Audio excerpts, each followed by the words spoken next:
than the optical rotation of glucose, which is only 52 degrees.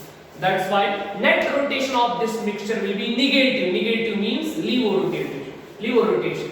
तो sucrose खुद dextro था, जब ये ब्रेक हुआ, ब्रेक होके जो मिक्सचर बन रहा है, अब ये मिक्सचर रिजल्टेंट रोटेशन क्या दिखाएगा? डेक्स्ट्रो या लीवो रोटेशन दिखाएगा.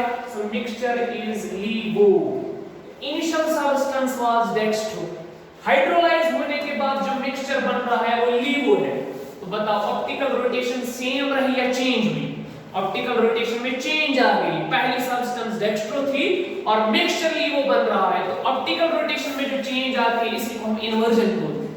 It's called as inversion. तो जब सक्रोज की हाइड्रोलाइसिस होती है, सक्रोज खुद डेक्स्ट्रो रोटेटरी होता है, लेकिन ब्रेक होने के बाद जो मिक्सचर बनाता है ग्लूकोज और फ्रक्टोज का, ये मिक्सचर लीवो रोटेटरी होता है. तो यहाँ पे जो चेंज आ गई इन रोटेशन ऑन हाइड्रोलाइसिस, इसे इन्वर्जन कहते हैं. और इस मिक्सचर को, ग्लूकोज और फ्रक्टोज के मिक्सचर को हम इन्वर्ट शुगर बोलते हैं. इस मिक्सचर को, mixture of glucose and fructose is called invert sugar. ये काइनेटिक्स में भी आपने डिस्कस किया होगा, वहां पे जब आपने स्यूडो मॉलिक्यूलर रिएक्शंस पढ़ी होंगी. ठीक. So this was about sucrose. और यहाँ पे एक और बात आप याद रखेंगे, सक्रोज जो होता है, सक्रोज को हम कॉमनली केन शुगर भी बोलते हैं या टेबल शुगर भी बोलते हैं. अब सक्रोज के अलावा दो और डाइसैकेराइड्स की हमने बात की थी, ब्रीफली मैं आपको बता दूं. वो जो दो डाइसैकेराइड हमने और डिस्कस किए, एक तो माल्टोस था और लैक्टोस था. Very simple now, you have to perform it in the same way. If you take maltose is a disaccharide, which means ये दो मोनोसैकेराइड यूनिट्स का बना हुआ, और इसमें जो दो मोनोसैकेराइड यूनिट्स होते हैं दोनों अल्फा ग्लूकोज होते हैं. So 2 अल्फा ग्लूकोज यूनिट्स इसमें प्रेजेंट है. अब अगर मैं अल्फा ग्लूकोज यूनिट्स बना लूं, very simple,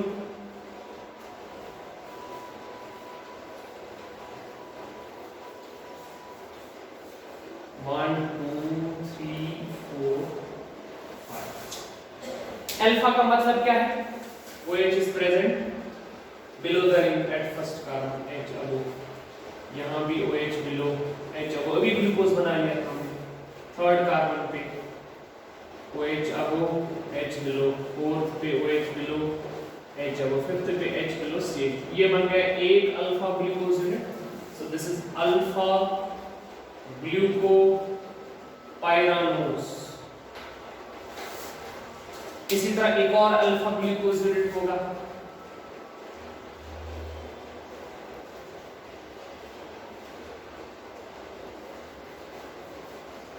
first, second, third and fourth carbon. ये जो यहाँ पे बन रहा है फिर से अल्फा होगा, मींस सेम स्ट्रक्चर, OH.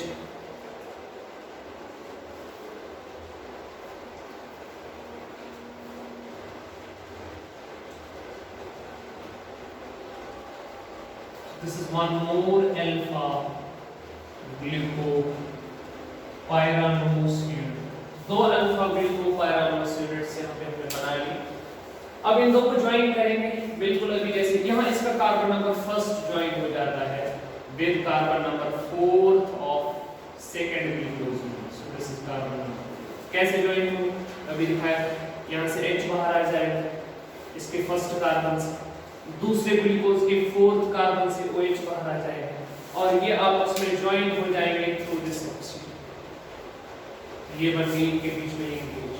सो इसमें फिर से जो लिंकेज बन रही है, इसका इस ग्लूकोज का कार्बन नंबर 1, उसके बाद bonded to oxygen, oxygen bonded to carbon number, इसी को हमने अभी ग्लाइकोसाइडिक लिंकेज कहा. तो क्या मैं बोल सकता हूँ माल्टोस जो है ये डाइसैकेराइड है दो अल्फा ग्लूकोज यूनिट्स का, और ये दो अल्फा ग्लूकोज यूनिट्स आपस में ज्वाइन होते हैं बाय विच लिंकेज?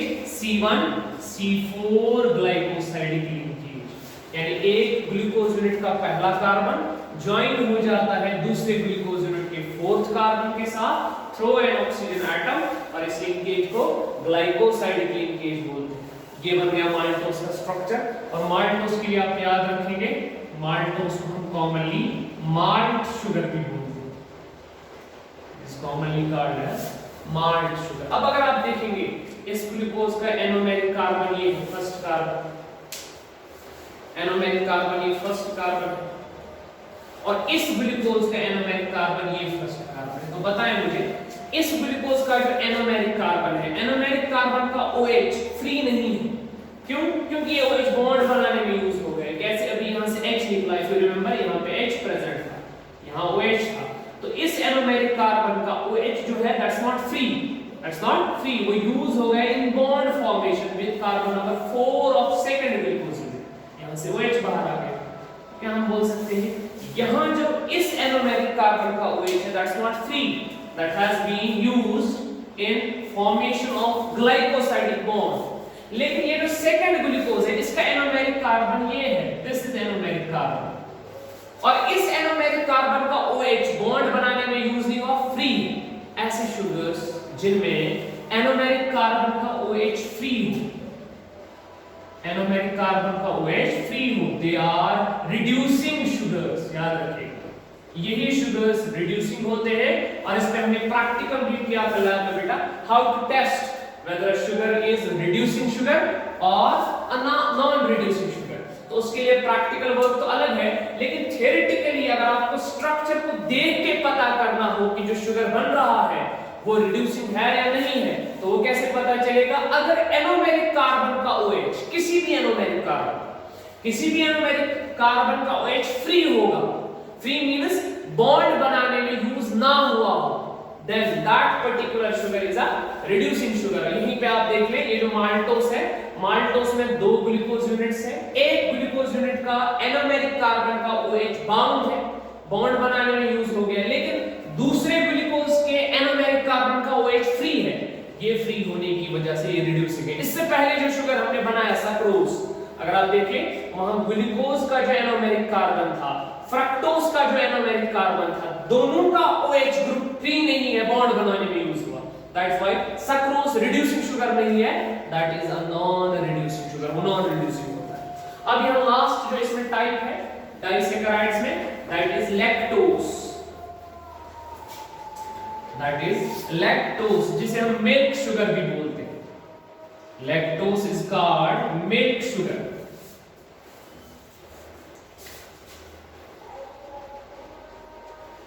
लैक्टोज जो है it is called milk sugar. अब ये लैक्टोज डाइसैकेराइड है, और किस किस मोनोसैकेराइड यूनिट के ज्वाइन होने से बनता है? Beta galactose and beta glucose. Glucose इसमें भी प्रेजेंट होता है, और ग्लूकोज का स्ट्रक्चर अभी हमने बनाया था, ग्लूकोज तो हमें पता ही है, ग्लूकोज का ये स्ट्रक्चर है।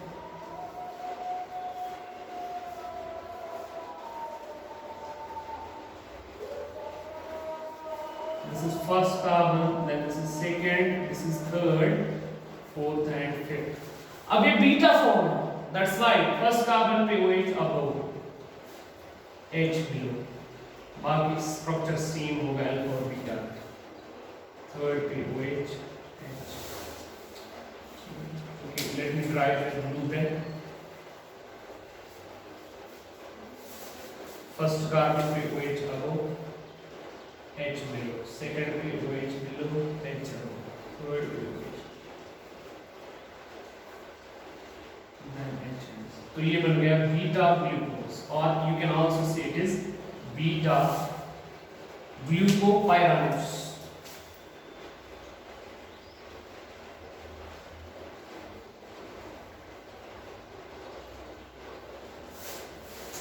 बीटा वाई, फर्स्ट कार्बन जो एनोमेरिक कार्बन है इसका OH अबव रहेगा।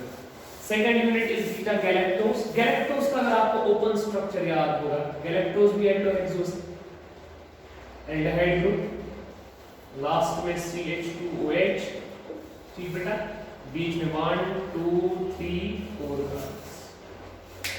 अब देखो यहाँ पे 1, this is carbon number 2 3 4 5 and 6, ध्यान से देखना है। ग्लूकोज में आपको याद है, ग्लूकोज में थर्ड कार्बन पे OH लेफ्ट, ठीक, बाकी पे OH राइट। ये भी ग्लूकोज की तरह थर्ड कार्बन पे OH लेफ्ट होता है।